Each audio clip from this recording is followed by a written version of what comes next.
Vous écoutez Le Salon dans tes oreilles, une balado-diffusion dans laquelle des auteurs, des autrices et des personnalités discutent de leurs livres et des sujets qui animent l'actualité littéraire.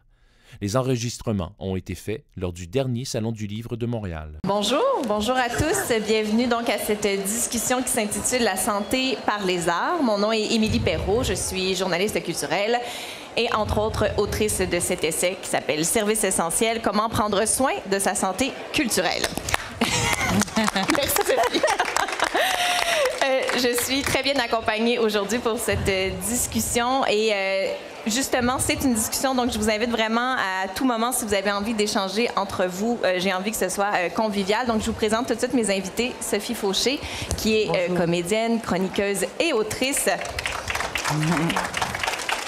Entre autres de ce recueil de chroniques, donc « La vie m'amuse ». Également, Émilie Monet, qui est artiste interdisciplinaire et qui est ici pour nous parler donc de cette pièce de théâtre « Okinum ». Je prononce bien? Oui. Merci beaucoup d'être là. Et Robert Lalonde, également comédien et auteur, pour parler entre autres de « Pas un jour sans train », qui est la plus récente parution, mais on peut aborder les autres aussi, là. On ne reste pas dans l'actualité récente. Donc, avant de plonger au cœur du sujet puis parler vraiment de santé, j'ai quand même envie qu'on passe un peu de temps sur vos œuvres respectives pour que les gens puissent les découvrir. Donc, Émilie, peut-être que je commencerai avec toi. Okinum, qu'est-ce que ça veut dire, Okinum?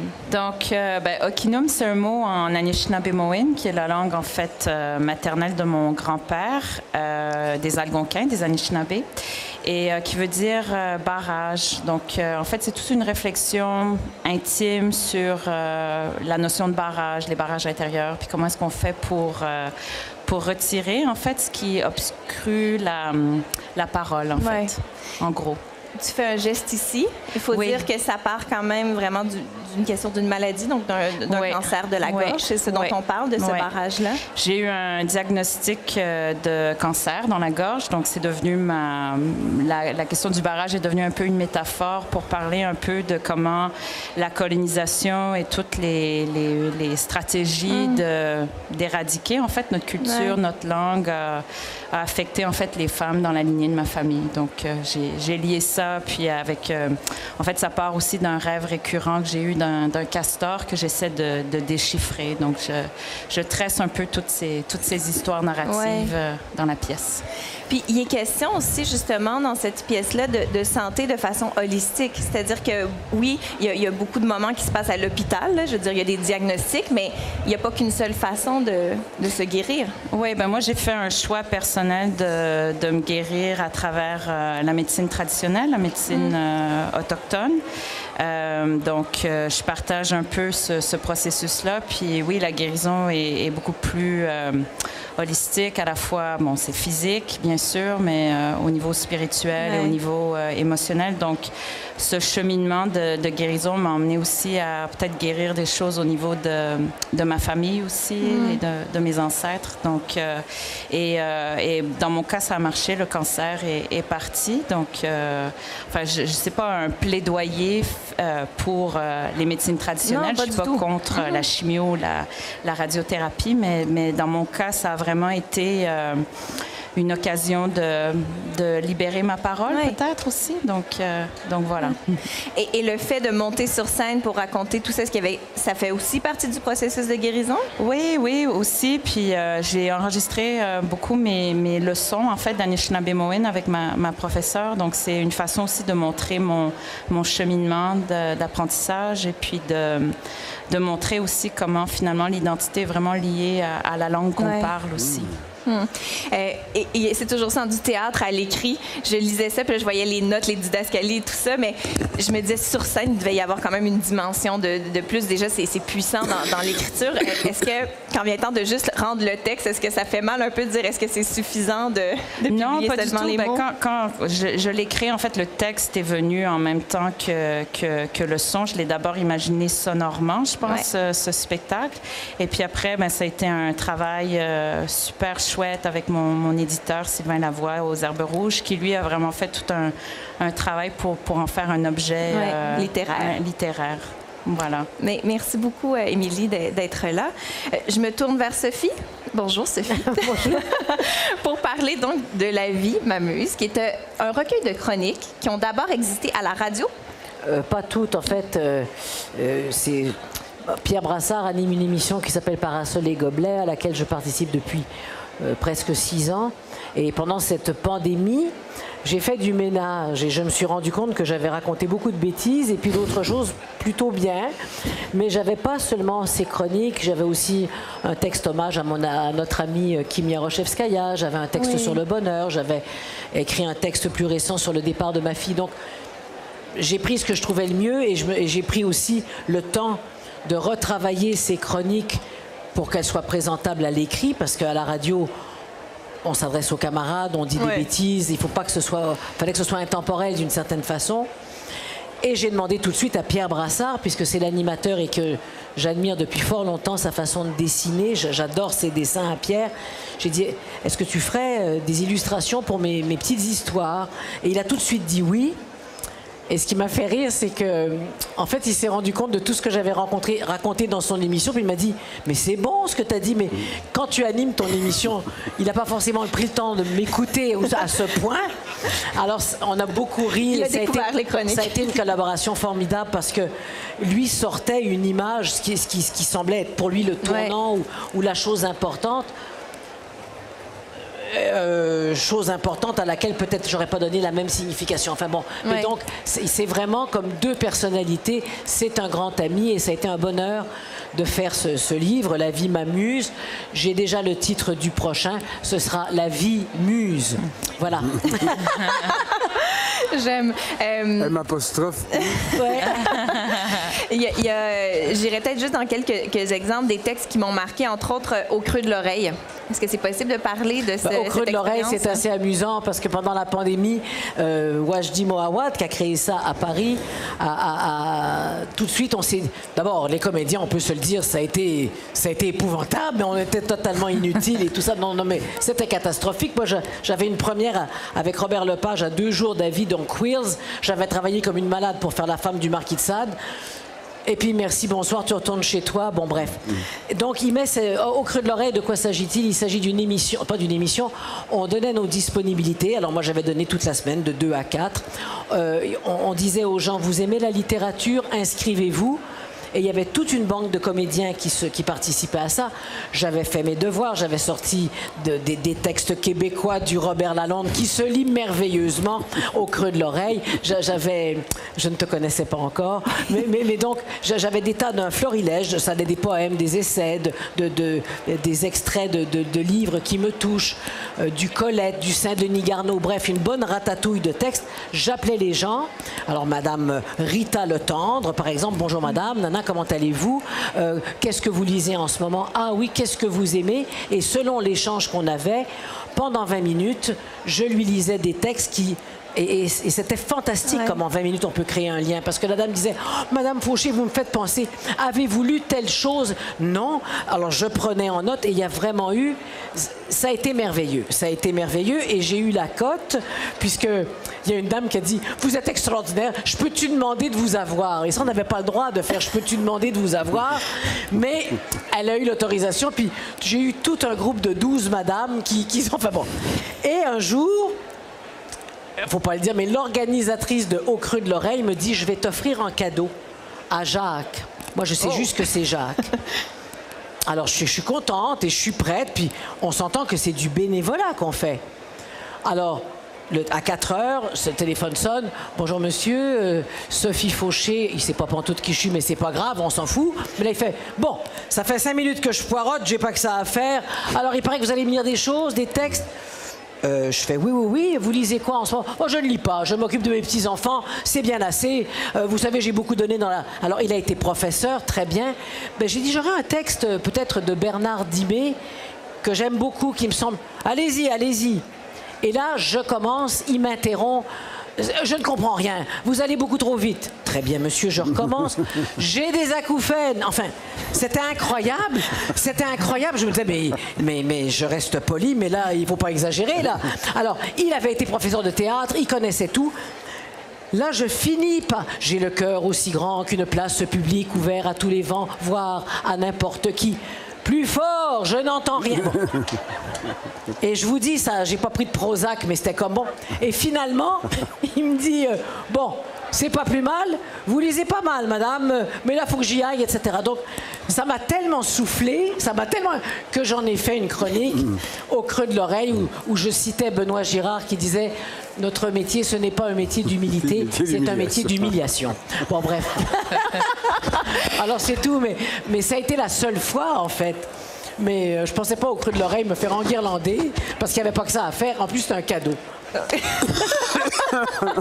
Mais j'imagine qu'il y a eu quand même plein d'autres expériences hyper enrichissantes mais à côté de où vous ça, avez senti que ça faisait une différence. Non, mais oui, les gens, la solitude, des gens qui se confient, qui disent « Vous êtes mon rayon de soleil de la journée, je n'ai parlé à personne dans les CHSLD. » C'était effrayant. Donc, on avait l'impression, pour reprendre... le titre d'une émission que Mademoiselle a menée avec... On faisait œuvre utile. Et c'est important. Merci beaucoup, Sophie. Je me tourne vers Robert. Bonjour, Robert. Allô, allô. Je sais pas si mon micro marche, oui. Bientôt, j'imagine. Oui. Est-ce qu'on entend bien Monsieur Lalonde? Oui, c'est correct. Ou un peu plus fort? M'entendez? Oui, oui. Donc, j'ai entre les mains Pas un jour sans train, qui est le plus récent. Donc, qui parle, entre autres, de l'amour du voyage en train, mais surtout qui est un exercice d'admiration. Qu'est-ce qui a été à la base de celui-là? Oui, j'appelle ça un exercice d'admiration sur rail. Dans la mesure où on peut pas voyager, on peut toujours pas ben. Et j'avais envie... d'évoquer des voyages d'abord, et puis comment peut-être d'autres comme moi ont, disons, opéré une espèce d'autothérapie dans leur propre écriture en se déplaçant sur rail plutôt qu'en restant dans leur bureau. Ouais. Moi, ça m'est arrivé, je prenais des trains même si j'avais affaire nulle part pour écrire. Ah! La vitesse du train... l'espèce d'immobilité en mouvement qui est en fait quasiment une définition de l'écriture, je dirais, me libérait du caractère un peu scolaire dans lequel on peut tomber quand on écrit, quand on décide d'être acharné à la tâche. Ouais. Et j'ai imaginé donc d'autres écrivains que je connais bien, qui sont des amis depuis toujours, vivaient la même chose que moi. Donc je les mets en même temps que moi en train de traverser un moment... une espèce de quadrature du cercle dans leur œuvre qu'ils essayent de solutionner, et que le train favorise, disons, une perspective inattendue à un problème qui semblait ne pas se résoudre. Je me suis beaucoup amusé à faire ça, et puis c'est important pour moi parce qu'on parle disons, de santé, entre guillemets, par rapport au travail de l'écriture, parce qu'on se pose toujours la question, on me fait toujours demander ça, est-ce que c'est thérapeutique, l'écriture? Est-ce que ça vous guérit de quelque chose? Est-ce que... Je n'ai jamais pensé en ces termes-là. Je ne crois pas que d'écrire mène forcément à la guérison ou à une autothérapie, je ne crois pas. Mais le simple fait d'être dans l'acceptation de ses propres contradictions, de s'adresser à un lecteur aussi, de s'adresser à quelqu'un quand on dit quelque chose. Ce que les gens, depuis le temps que j'écris, ça je le constatais souvent, comme ici au salon, quand ils viennent me parler, ils me parlent très peu de mes livres, ils me parlent d'eux. Ils sont allés à un endroit avec mon livre où je les attendais pas et où eux-mêmes ne s'attendaient pas des fois. Et c'est plus important, cette façon de revisiter sa propre vie par l'écriture pour en arriver à des notions, non pas de guérison, mais d'une plus grande, une conflagration qu'on mène à la solitude aussi et à l'enfermement. Et puis, ce qui était en plus question d'enfermement physiquement pendant la période où j'ai écrit ça, tout ça, pour moi, concordait. Et souvent, c'est ça. Donc, j'ai un échange avec les lecteurs qui m'amène... Il y a un moment que je raconte, je pense, dans ce livre-là, où il y a un monsieur en train qui est venu me raconter que il ne s'entendait pas avec son père était mourant, il s'est ramassé dans la chambre d'hôpital, il disait peut-être qu'on va peut-être avoir une réconciliation, il faut tout de même que j'y aille. Ils n'avaient rien à se dire. le temps était pesant. Cet homme lui avait fait beaucoup de tort aussi à cet enfant-là. Puis il dit, il y avait un de vos bouquins qui était dans ma poche. Son père, il disait, qu'est-ce que tu lis? Il dit, j'ai sorti ça. Puis il m'a dit, mais puisqu'on n'a rien à dire, fais-moi donc la lecture. Et il a tout lu, le bouquin, à son père, dans la chambre d'hôpital. Et le père s'est éteint à la quasiment dernière ligne du livre. Avec un de tes livres? Avec un de mes livres. Tu l'as tué? Tu l'as achevé? J'estime l'avoir soulagé, probablement, plutôt que tué, parce que la vie avait déjà fait son œuvre. Mais en fait, c'est que là, tu te dis, mais comment j'aboutis dans une chambre d'hôpital entre une possible réconciliation entre un père et un fils avec un bouquin? C'est incroyable. On ne pense pas à ça quand on écrit, mais ça arrive, ce genre de... Et comme ça m'est arrivé aussi, moi, d'être sauvé par un livre, guéri, je dirais pas, mais sauvé momentanément, hein, parce qu'on est, dans la vie, on est continuellement pris dans des pièges, et d'en sortir seul, c'est difficile, mais les livres aident beaucoup à ça. C'est peut-être l'essentiel même de ce que c'est que la lecture, c'est à un moment donné être en face de l'impossibilité d'éviter quelque chose et puis d'y aller. Et puis je travaille beaucoup, moi, en transmission avec des jeunes écrivains et tout ça. Puis à partir du moment où ils commencent à être inconfortables ou mal à l'aise, moi, je respire. Ils y vont, ils sont rendus dedans. Il s'agit d'être à la fois attentif et impitoyable avec soi-même quand on fait ça.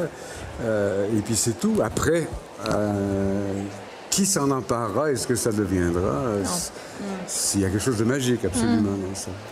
Vous êtes un invité formidable parce que j'allais justement vous diriger vers cette histoire-là. Oui, complètement, parce que c'est quelque chose qui m'a beaucoup touchée. Donc, on pose souvent la question, est-ce que l'écriture est thérapeutique, mais est-ce que la lecture est thérapeutique, en fait? C'est surtout ça. Moi, je pense, du point de vue du lecteur, il y a quelque chose, quand on tombe dans un livre, parfois c'est une fuite, c'est une évasion. Dans l'essai « Service essentiel », je suis allée fouiller quelques études scientifiques. On dit, par exemple, que le fait de lire 30 minutes par jour, ça augmenterait l'espérance de vie de 2 ans. Et par le fait que c'est un exercice cognitif hyper important, mais surtout, c'est un moment qui nous permet de... éternel dans ce cas-ci. Oui. Mais donc, est-ce que vous, dans vos vies, la lecture a cet effet-là? Est-ce que vous le sentez de façon thérapeutique? Tu me regardais. Oui. Mais oui, la lecture fait du bien. Ou alors, quand elle n'en fait pas, on pose le livre et on ne veut pas se laisser encombrer non plus de...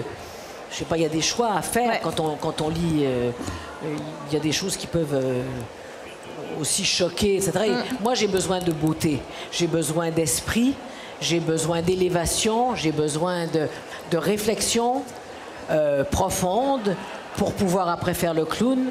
Mais vraiment, il y a un film que j'ai vu il y a des années, Une semaine de vacances, avec Nathalie Baye et Michel Galabru. La jeune femme elle était enseignante, elle faisait une dépression nerveuse. Et son voisin, Michel Galabru, l'aimait bien, puis il voyait bien que ça n'allait pas. Il ne savait pas trop quoi lui dire. Et il la coince à un moment donné dans l'entrée de l'immeuble. Et il lui dit, je ne sais pas ce que vous avez, mais j'aimerais vous dire une seule chose. Il faut tout faire pour rendre la vie légère. Et je ne sais pas, cette phrase m'est rentrée dans le cœur, mais vraiment dans le cœur. Et c'est pas d'être tout le temps futile, c'est pas ça. Mais je sais que ça m'a choquée, ça m'est rentré dedans.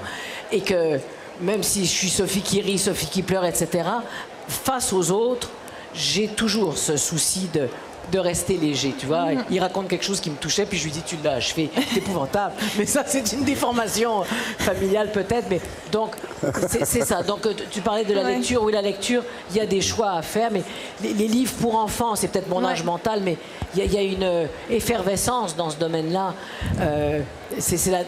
Les bandes dessinées aussi, les livres graphiques. Oui. Alors moi, j'aime bien l'équilibre aussi entre image et texte. Bon... Et puis, j'aime la poésie, j'aime... Alors, c'est ça, mais oui, ça fait... Tu vois, le simple fait d'employer l'adjectif thérapeutique présume qu'on est malade. Oui, c'est ça. Moi, je pense qu'à ce moment-là, on faut se reconnaître tous malades, parce qu'à un certain degré, peut-être qu'on l'est tous. Mais l'idée... par exemple, j'ai une amie qui est psychanalyste, puis récemment, je lui ai demandé comment ça se passe avec... le rapport avec le patient maintenant. Elle a dit, on ne peut plus faire ça. ça peut plus marcher, là, le patient puis le psychanalyste qui cheminent ensemble, parce que les gens arrivent dans mon bureau en disant ça va me coûter combien, puis ça va durer combien de temps, puis ça va me coûter combien. Je veux un résultat. Je veux un résultat, je suis pas ici pour rien, ça coûte cher. Ouais. Et là, la psychanalyste et la psychanalyse elle-même répond à ça. La psychanalyse n'est pas un mode de guérison, c'est un mode de cheminement pour arriver à se connaître. On va passer par toutes sortes de... On va passer par l'Antiquité, on va passer par les mythes. Ça n'intéresse plus personne, ce genre de truc. Ça va. Donc, l'obsession de la guérison peut nous amener à essayer de mettre la main sur la pilule miracle. Alors que la véritable question, c'est comment on fait pour assumer toutes les embûches ou les pièges et tout qu'il y a sur le chemin qui est le nôtre, qu'on doit parcourir. Récemment, à l'émission de Pénélope McQuaid, Pénélope me dit « Comment êtes-vous arrivé à cette sagesse? » J'ai bondi littéralement sur ma chaise. Sagesse. Le délinquant fini que je suis ne peut pas accepter cette définition-là. Et je lui disais, je me méfie un peu de cette sagesse dont on parle, parce que c'est presque l'extinction de la vie mon ami Jean-Didier Vincent, qui a écrit un livre formidable sur la chimie du cerveau, dit s'il n'y a pas de contradiction, il n'y a pas de vie, il n'y a pas de créativité. Donc, oui, mais rassure-toi, Sophie veut dire sagesse, et il paraît que les sages et les fous ont pas mal de points en commun. Pas mal. Oui. Et c'est bien ainsi. Est-ce que tu allais vers la sérénité? C'est ma définition préférée. Je sais pas c'est quoi. Moi, il y a des mots que j'ai beau étudier comme sérénité, comme sagesse ou comme bonheur, dont je comprends pas le sens. Non. Mais émerveillement. Oui, mais tu sais, quand je suis chez mon dentiste, que je coûte beaucoup trop cher à mon goût depuis les années, et que j'ai rien à lire, j'attrape les magazines, des fois, qui traînent là. Tu sais, j'en ai déjà parlé de ça. Je suis sans voix. Tout ce qu'il faudrait censément que je fasse pour être heureux, je fais rien de tout ça.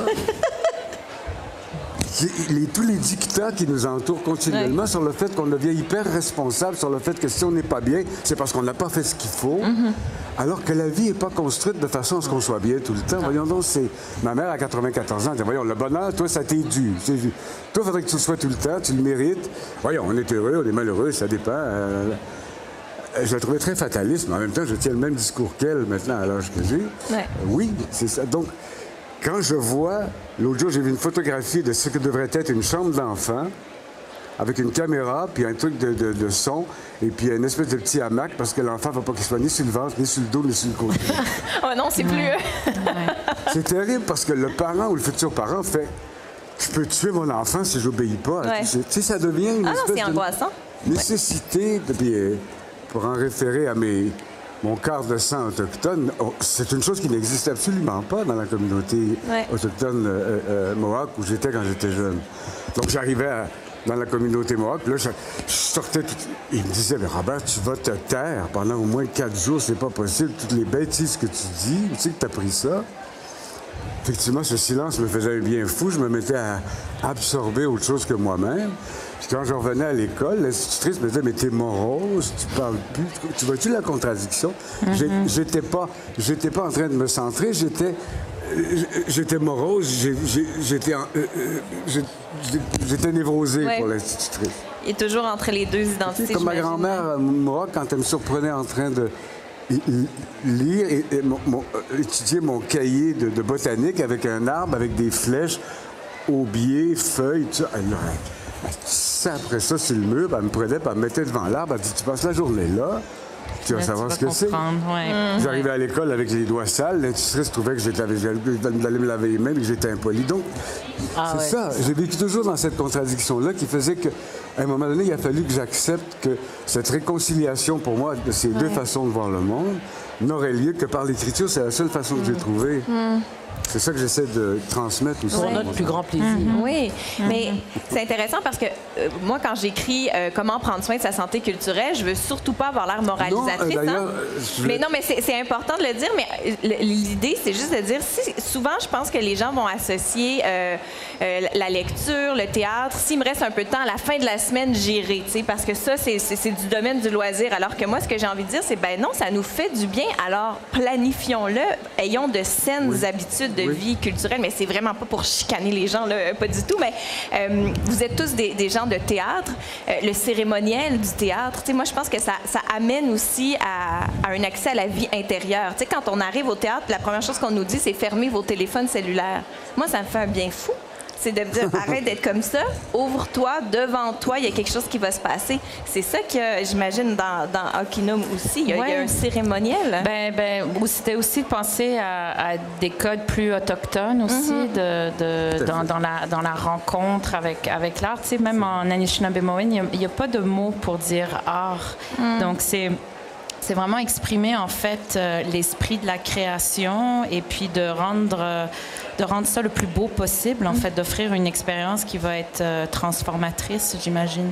Donc, dans ce sens-là, ça se rapproche un peu du rituel ou de la cérémonie. Donc, bon, pour moi, c'est ma première pièce. Donc, oui, ça a un peu cette fonction-là parce que j'ai comme l'impression que j'ai découvert l'écriture, en fait, beaucoup avec ça. Puis maintenant, ça fait vraiment partie de ma pratique. Mais ça a été ma voix d'artiste un peu que j'ai accouché. Donc, il y a définitivement ça, mais je pense que dans mes projets qui s'en viennent aussi, mes autres projets d'écriture, il y a toujours cette volonté de faire coexister ce qui est visible et invisible aussi dans une expérience commune. Et tu vois, je dirais même que le théâtre, la littérature, reste à peu près le seul endroit où on peut évoquer des problèmes sans solution. Oui, sans on dire... On n'est pas là. Tu sais, des fois, on a des discussions avec le public après la pièce, puis il y a une dame ou un monsieur qui va dire « Moi, j'ai pas compris. J'ai été largué un peu par ce spectacle-là. » Alors, je dis « Mais qu'est-ce que vous avez compris? » Alors, il me raconte la pièce. J'ai dit « Mais c'est ça? » « Oui, mais c'est dur. Oui, mais ça, c'est une autre affaire. » Ouais.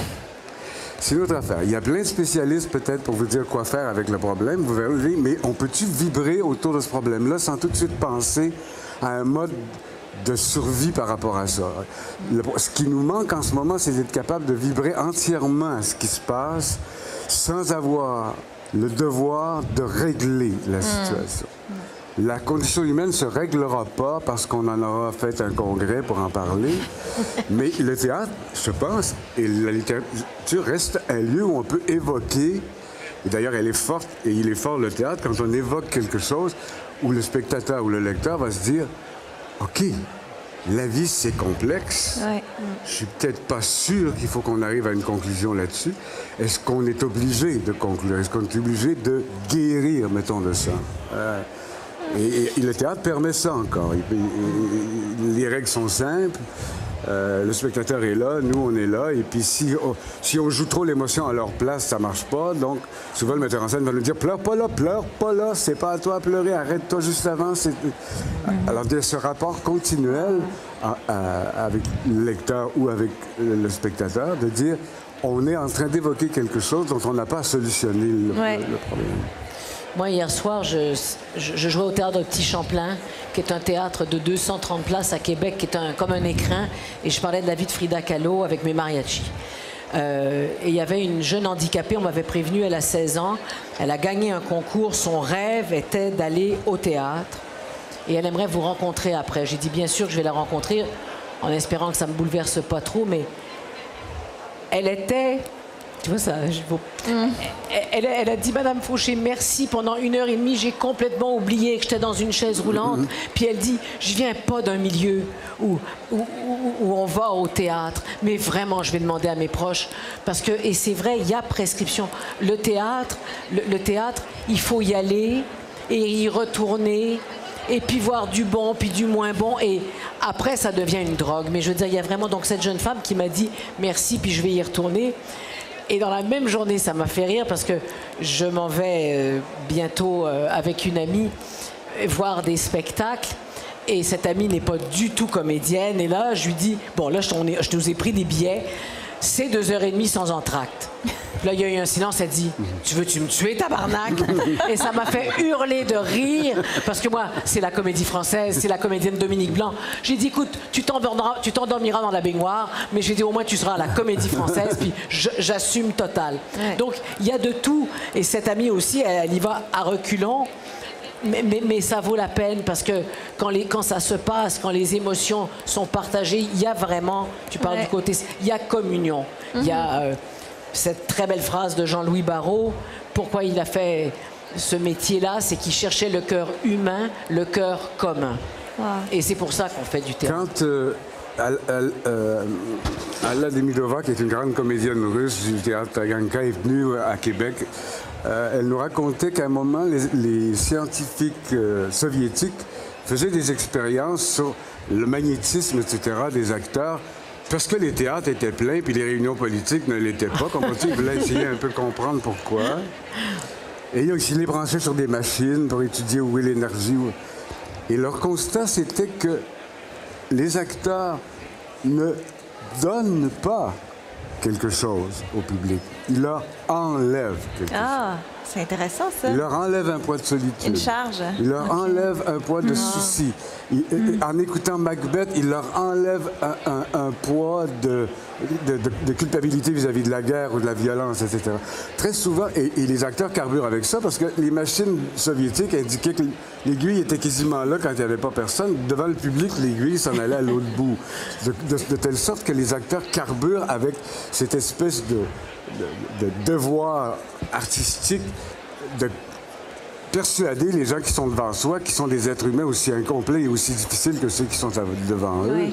Et ça, la lecture fait la même chose aussi. Oui. Combien de gens me disent, après avoir lu mes livres ou d'autres livres, « Seigneur, je pensais... vous êtes aussi fou que moi. » Ça fait du bien. Ça fait du bien. Oui, ça fait du bien. Mais il y a quelque chose, quand on écrit pour le théâtre, c'est pour une parole qui va être dite, qui va être partagée de vive voix. Donc, les mots deviennent magiques. Il y a quelque chose, tu sais, ça me fait penser à la comédie française. Racine, par exemple, les mots de Racine, il y a une incantation, il y a une musicalité de la langue et puis des mots qui tout de suite nous fait rentrer dans une autre... qui nous donne accès à une autre dimension aussi. Donc, je pense que c'est ça la spécificité d'écrire pour la scène. L'idée de comprendre aussi. Oui, il faut sortir de ça. L'art n'est pas là pour qu'on comprenne quelque chose. C'est Proust, malheureusement, qui a raison dans le dernier tome de la recherche. L'intelligence ne sert absolument à rien dans l'écriture. C'est-à-dire qu'on est là pour vibrer autour de quelque chose, on est là pour évoquer des choses. Les seuls livres qui sont utiles pour comprendre, c'est des livres qui vont nous montrer comment monter notre kit qu'on a acheté chez Ikea ou je ne sais pas quoi, c'est-à-dire des manuels d'instruction. Un mode d'emploi, un manuel d'instruction.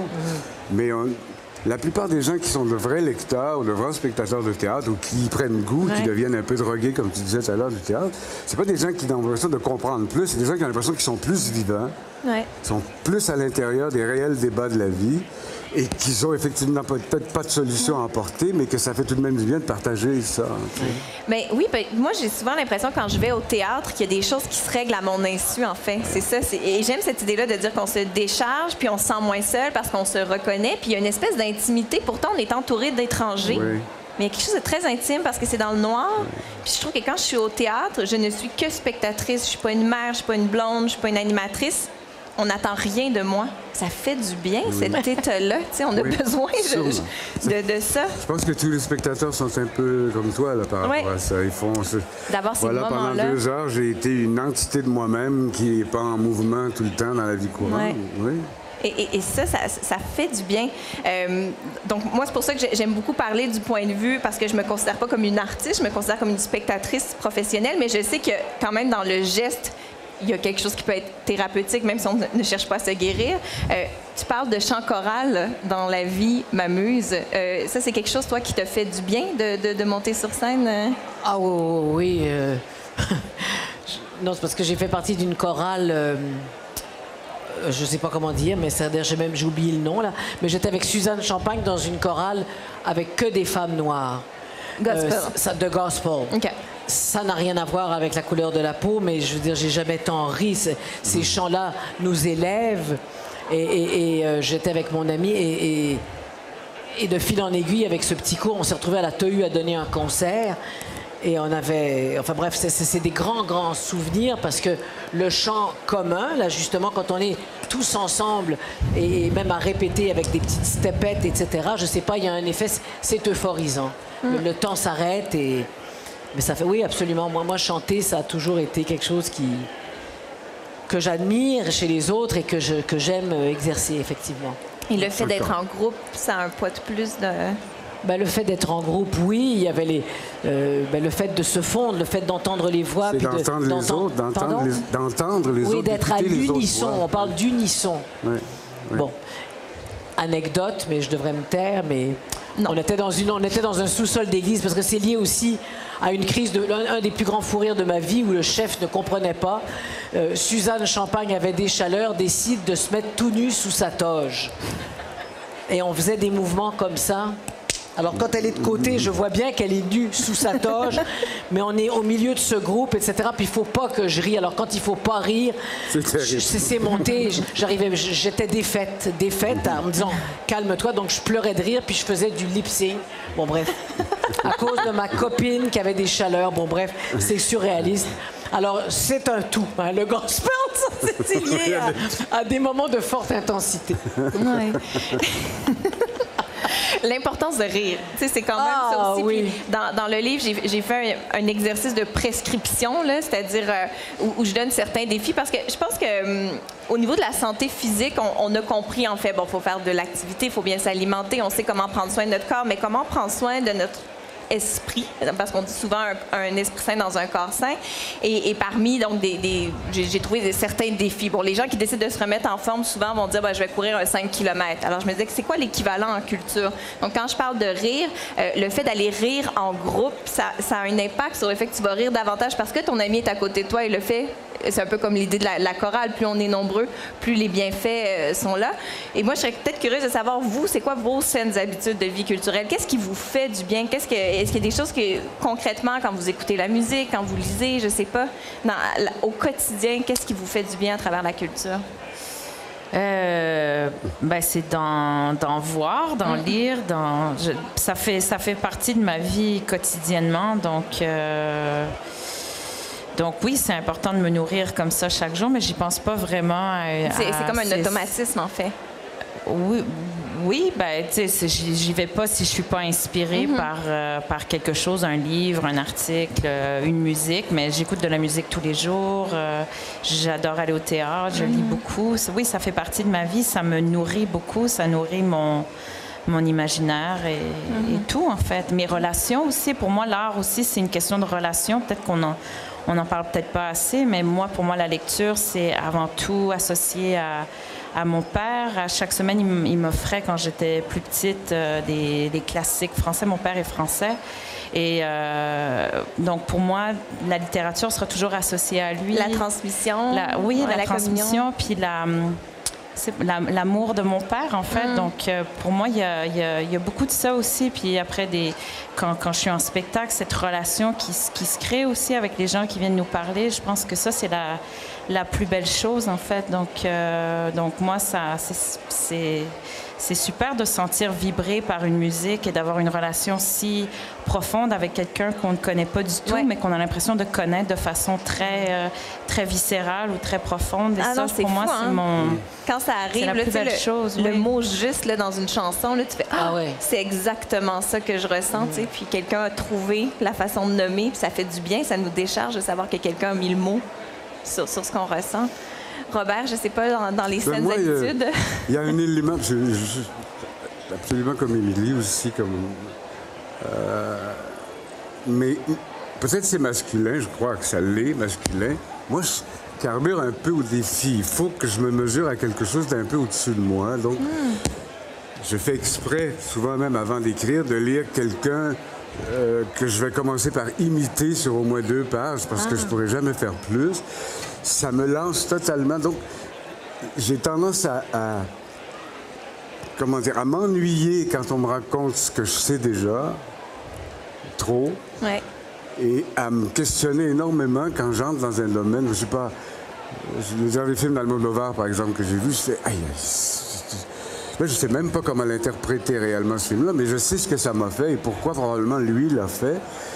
Et tout ça m'amène toujours à me dire, si t'es pas dans une forme de dépassement quand tu fais quelque chose, la peur probablement assez masculine de l'étalement,